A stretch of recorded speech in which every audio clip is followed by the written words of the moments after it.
Saya tidak, suami saya tidak berhak Pak Ustadz memperlakukan saya juga manusia Pak Ustadz. Saya punya hati dan punya hak Pak Ustadz. Kalau memang tidak suka, tidak cinta lagi dengan saya sudah minta bolak-balik untuk menceraikan saya. Ceraikan saya. Itu dari zaman anak saya kecil sampai sekarang Pak Ustadz.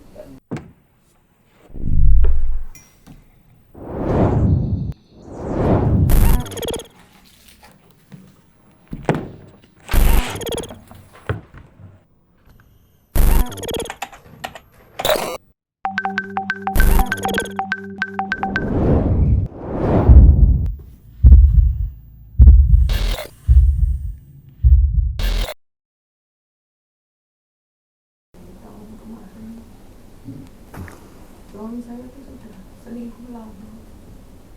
Katanya boleh berpoligami 2 atau 3. Sudah tip. Iya sudah tip. Saya bilang boleh, tapi harus izin saya, bukan diam-diam seperti ini. Dan yang jelas Pak Ustadz, selama saya hidup berumah tangga dengan suami saya tidak pernah dimuliakan atau tidak pernah diperlakukan selayaknya seorang istri. Saya sedih sia-sia. Saya tidak pernah dihargai Pak Ustadz. Tidak pernah ingat hal yang kecil, misalnya ulang tahun saya. Itu tidak pernah ingat sama sekali. Gak pernah itu memberi perhatian kepada saya. Ambil tisu.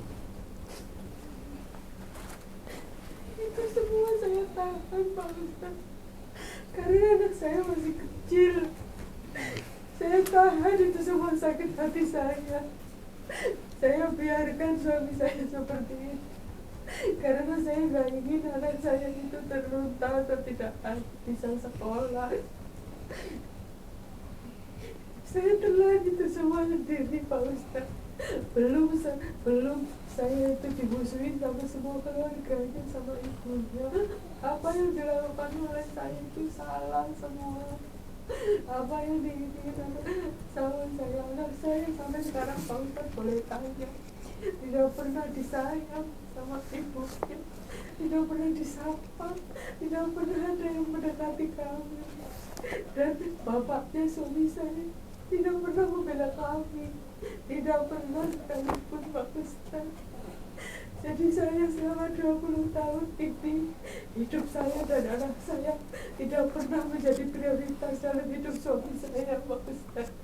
Suami saya mencari kebahagiaan sendiri, kesenangan sendiri, terutama dalam hal keuangan Pak Ustadz. Tidak pernah terbuka sama saya.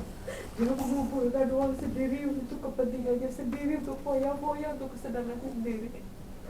Mungkin Pak Ustadz tidak percaya dengan penampilannya suami saya. Penampilan suami saya itu Pak Ustadz hampir tiap malam Pak Ustadz itu mabok, dugem, main perempuan Pak Ustadz. Hotel mana di Surabaya belum pernah itu Pak Ustadz. Perempuannya dibelikan mobil, dibelikan berlian, dikasih uang dolar, semua harta dunia dikasih. Sementara saya Pak Ustadz, saya disuruh prihatin saja. Apapun yang dikasih suami saya terima. Saya tidak mau dibilang istri yang serakah Pak Ustadz. Apapun sudah saya lakukan untuk menjadi istri yang berbakti. Saya nggak pernah Pak Ustadz menalkan suami saya. Tapi karena saya sakit, bahwa selama perjalanan perkawinan saya tidak pernah diperlakukan, tidak pernah dimulakan sama suami saya, tapi akhirnya malah saya itu diselingkuhi Pak Ustadz. Saya emosi, saya pukul suami saya karena saya sudah gak kuat lagi menahan sakit hati saya. Saya tuh sudah memprioritaskan hidup dan kebahagiaan suami saya di atas hidup saya sendiri Pak Ustadz. Apa yang dikasihkan suami saya ke saya kembalikan dalam bentuk barang.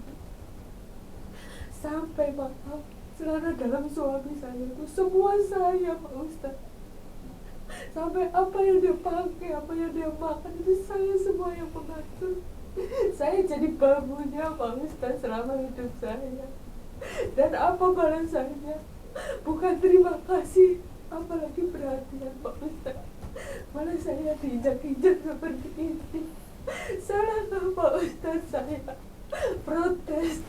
Salahkah Pak Ustadz saya menuntut hak saya sebagai istri dan manusia? Ustadz, apa saya berhak diperlakukan begitu sama suami?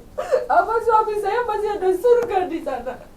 Apa suami saya masih jadi imam seperti itu, masih imam yang baik buat kami Pak Ustadz? Apa seperti suami seperti itu yang selingkuh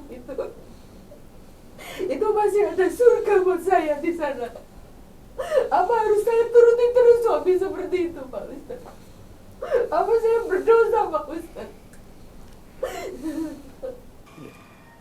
Waktu di Arafah dan juga di semua tausiah kan Bapak Ibu hadir, kan betapa dari saya, dari Ustadz Dedi selalu bicara tentang bagaimana keluarga surgawi, membangun ketaatan dalam keluarga itu, termasuk di Arafah sempat saling berpelukan meminta maaf nggak itu?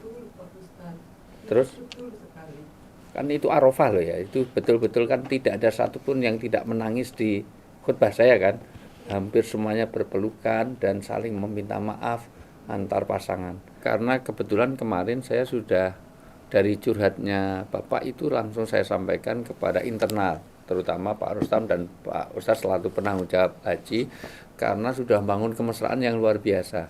Hampir semuanya ngiri lihat ibu sama bapak, kan ke restoran selalu gandengan, makan diambilkan segala macam itu. Maksud saya kan, oh ya alhamdulillah ini kita berhasil, karena yang kemarin itu yang punya masalah yang hampir sama itu ada beberapa jamaah memang yang berangkatnya masih suami istri, begitu mau berangkat ternyata dia sudah firaq, sudah bisa. Untung saja yang suaminya batalkan daripada harus bertemu itu. Tapi masalahnya ya hampir-hampir mirip sama ini. Saya mau tanya Ibu, ada nggak orang yang bisa didengar oleh suami? Satu. Kedua, tuntutan suami ke Ibu itu apa? Maunya gimana? Tuntutan suami saya, mungkin saya itu baik lagi dengan keluarganya Pak. Saya dari dulu Pak, baik Pak. Suara saya tidak pernah lebih tinggi dari suara mereka. Saya difitnah apa yang sudah saya lakukan. Karena suami bilang, kamu mengalah, kamu ini. Saya menurut Pak. Saya nggak pernah Pak. Sama saya tuh pernah di sidang seperti ini sama semua keluarganya, ditunjuk-tunjuk dan semua kata-kata kebun binatang itu sudah keluar semua Pak. Saya pernah itu semua. Dianggap apa? Ibu kurang apa atau salah apa atau yang dulu ibu mertua saya itu katanya mampir ke rumah Pak, ke rumah saya. Yang ada tuh pembantu anak saya masih kecil, masih SMP. Itu ya, saya pergi Pak keluar kota, tapi saya sudah wanti-wanti, tolong nanti ibu mertua saya mau datang. Itu sudah masak Pak, sudah. Dan waktu saya pulang, itu piringnya ibu mertua saya itu sengaja nggak dicuci dulu sama pembantu saya, karena sudah sering seperti itu. Bu, itu sudah saya ladenin, sudah saya kasih makan ibunya sama ayam goreng. Ibunya Pak pulang sampai rumah ngadu ke anak-anaknya, katanya nggak dikasih makan sama saya. Ngamuk Pak semua anaknya, terutama saya di sidang Pak. Saya dikata-katain Pak.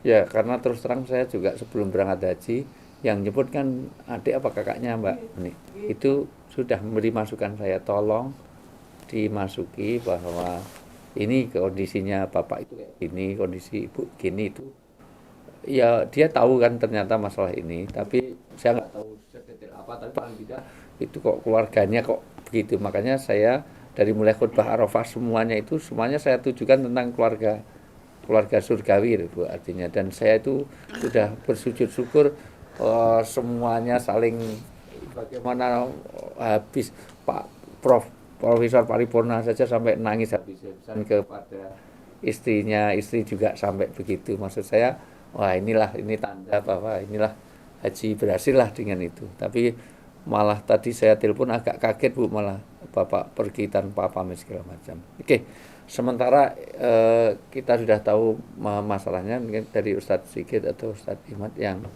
monggo. Karena kita tidak lembaga yang akan menghukumi, Bu ya. Kita berharap hanya ini sharing dan semoga ini menjadi pencerahan bagi Ibu, khususnya tinjauan syariat, Bu ya, tinjauan syariat. Ya, ini sudah sah saja sih kalau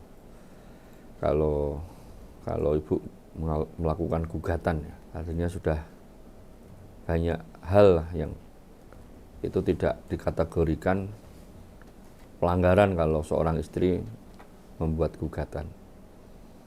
Ya, di antaranya disharmoni, sudah tidak ada keharmonisan dalam rumah tangga. Yang menurut saya bisa aja sih, tetap sah aja lah. Daripada memang tidak bisa terjadi komunikasi yang baik, ada efek buruk yang ke depannya, sah saja kalau Ibu menyampaikan gugatan. Hanya saya kok secara feeling masih ada kesempatan, Pak ya. Ya. Mungkin melalui beliau memediasi. Itu pun kalau Ibu sabar ya. Memediasi, kita datangkan, kita ajak ngobrol. Ucapan tadi loh waktu di Arafah. Ya, kok enggak dari dulu saya kenal orang baik. Nah, ini maksud saya suami Ibu ini salah circle ini. Sepertinya salah circle, sehingga bahasanya sekalipun dia ngomong saya akan berubah, balik ke circle-nya ya akan kembali lagi. Lah menurut saya kok ada celah lah untuk jadi secara prinsip gini Bu, idenya kan kita nggak ingin ada, jangan sampai lah keluarga kok sampai cerai itu. Kalau Isa itu sudah langkah terakhir, kalau walaupun karena sisi lain wanita yang minta cerai itu diharamkan baunya surga aja nggak bisa kalau tanpa alasan. Tapi melihat tadi Ustadz Sigit mengatakan data itu sah-sah saja, itu tidak termasuk yang nggak bisa masuk surga tadi, larangan surga. Karena dulu zaman Nabi kalau sudah nggak harmonis, suaminya itu kayak wajahnya kayak kurma kering, kurma aja jelek, kurma kering. Maka kata Nabi ini sudah nggak wajar. Mohon maaf, istrinya kayak bunga desa, suaminya bunga bangkai, kan nggak pas kan? Maka kata Nabi suruh menceraikan, itu aja boleh, apalagi kalau kasusnya sudah seperti ini. Tapi tetap kalau bisa diusahakan, kata Ustadz Sigit ini, kalau bisa dimediasi sebetulnya. Makanya saya pengennya kemarin Bapak juga ikut datang, kalau enggak, kalau dengan begini kan di apa maunya Bapak, maunya Ibu, nanti win-win solution maksudnya. Ya, jadi kalau masih, tapi ya manusia punya rencana. Saya tadi agak mikir, saya senang kalau hari ini bisa sama Bapak nih sebenarnya. Ternyata Bapak malah nggak ada ini. Bapak pernah main tangan, Bu? Oh, dalam menikah itu kalau bisa tambah pahala, jangan tambah dosa lah. Kalau apalagi misalnya Ibu ngomong demi anak saya rela tersisa, jangan. Itu nanti hidup ini untuk kita memperbanyak pahala, karena nanti kita ketemu dengan Allah husnul khotimah. Maka sah saja menurut saya Ibu berazam untuk melanjutkan gugatan itu, monggo saja, tidak masalah bagi saya. Nah, biarkan mungkin nanti Ustadz Wijayanto, sekali lagi kita berharap fadlullah wa summa fadlihi ya. Itu nanti kita mendakwai Bapak lah. Mbok, nanti dalam proses dengan memproses ini, dakwah itu masuk, Allah kasih hidayah ke Bapak, kan bisa aja dicabut. Ya, nanti biar tidak memberikan keputusan yang emosional ya, kita takarub pada Allah, doa betul, minta petunjuk, minta hidayah pada Allah yang terbaik.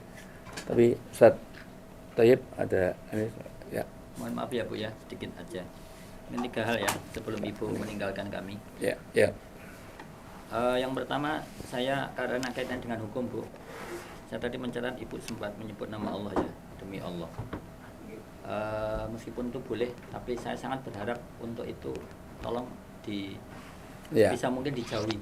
Ya.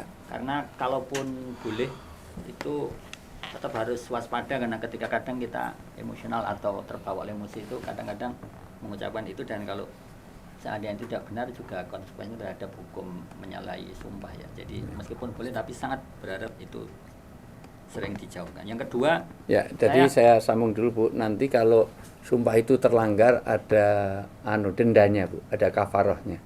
Memberi makan 3 orang miskin. Nah, jadi nanti Bu kalau sampai tadi kan sudah sampai sumpah kan demi Allah. Jadi nanti kalau tidak ini sedekah kepada orang miskin. Jadi secara prinsip itu. Berikutnya catatan penting, kesabaran ibu adalah jalan untuk surgawi yang tinggi. Kesabaran seorang istri kepada suami, apapun yang terjadi itu bagi cara Allah untuk meninggikan derajat untuk Davi, untuk ibu, untuk menjadi jalan surga yang tinggi. Idza ahabballahu qauman ibtalahum. Orang itu kalau tanda Allah itu cinta, maka diberi cobaan. Maka Davi dengerin baik-baik. Orang yang paling banyak ujiannya di dunia ini adalah para nabi. Nabi Muhammad itu ujiannya tidak hanya dicap gila, dicap orang ahli sihir, diusir, mau dibunuh. Makanya surganya paling wajar dong kalau surga tinggi. Jadi ini kesempatan untuk justru kita kembali pada Allah. Mudah-mudahan ini jalan hidayah ya. Siapa tahu. Dan berikutnya yang megang hati itu Allah. Jadi siapa tahu dengan doa-doanya Ananda, doanya ibu, siapa tahu suami dapat hidayah, terus segala macam, terus memutuskan yang selingkuhannya bisa dikat, segala macam. Kita semuanya, ini bukan lembaga untuk menghakimi ya Bu, semuanya untuk memberikan solusi yang terbaik. Selain kita doakan juga Davi, jadi Davi kamu jangan salah fokus ya, itu persoalan orang tua akan cari solusi, jangan ngalui kuliahmu segala macam. Bismillah, ini cara Allah untuk kamu menjadi orang yang hebat. Jadi ini ya. Dan yang pasti jangan takut nikah. Ya. Masa depan orang itu beda-beda. Ya, nanti nggak mau nikah gara-gara lihat orang tuanya enggak. Ya, insya Allah ada solusinya. Dan mohon maaf Ibu, nanti kalau sudah agak ini di apa ya? Ya menep, sudah diredakan, sudah menjadi endapkan. Nanti kita mulai fresh. Syukur kalau bisa Bapak bisa hadir. Atas nama saya aja yang undang. Nanti kan saya yang bimbing haji, saya ini mudah-mudahan lah kalau bisa duduk, insya Allah lah Bu, nggak ada jalan yang itu semuanya. Apapun, artinya mau terus ya monggo, kalau Bisa. mau pisah ya jangan gantung. Ya. Jangan seperti ini, pergi tanpa nggak jelas kemana, ibu juga nggak ngerti, handphone ditinggalkan, ya nggak benar ya. Tapi tetap doakan yang terbaik ya, Davi ya, doakan papi, doakan mama, pokoknya yang terbaik, pokoknya yang terbaik menurut Allah. Jadi yang terbaik untuk Allah. Jadi khairul fitini wa ma'asi wa akibati amri. Baik nanti lurus benar secara agama. Jadi pokoknya surgawi bagi kita semuanya yang kita jalankan, jalan surgawi. 2, baik secara dunia dan akibat-akibat dampak yang mungkin akan muncul.